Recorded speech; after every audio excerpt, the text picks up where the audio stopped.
Guys, magluluto po pala ako ngayon ng bulalo. Unang-una ko pong gagawin ay magpapakulo po ako ng tubig. Pagkakulo po, ilalagay po natin yung ating beef.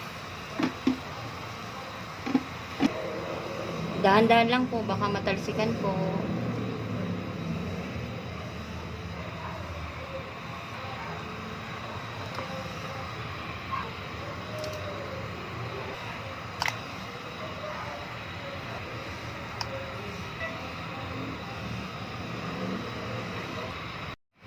Pagkalagay po ng baka, hintayin po natin kumulo.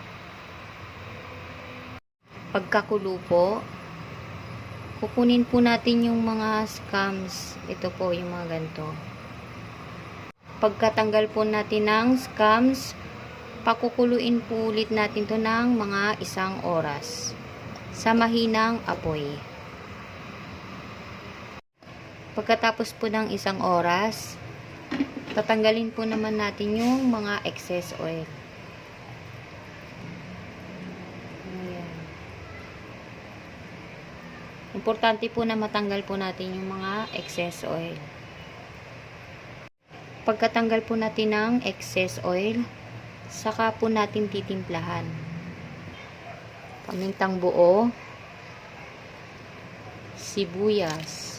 Mas maraming sibuyas, mas masarap. Naglagay din po ako ng asin at patis.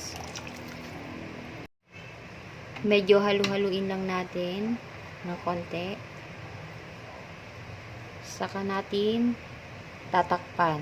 Ito na po yung pangmatagalang pakulo, mga 2 to 3 hours. Ayan guys, after 2 to 3 hours. Kapag may nakikita pa po kayong excess oil, tatanggalin nyo po. Pag okay na po, lalagyan na po natin ng beef cubes.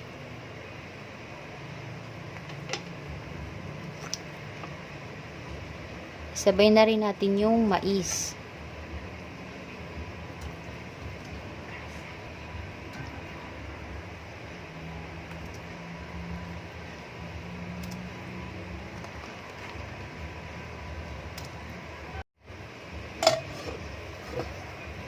Yan guys, after 15 minutes, pwede na nating ihalo ang gulay.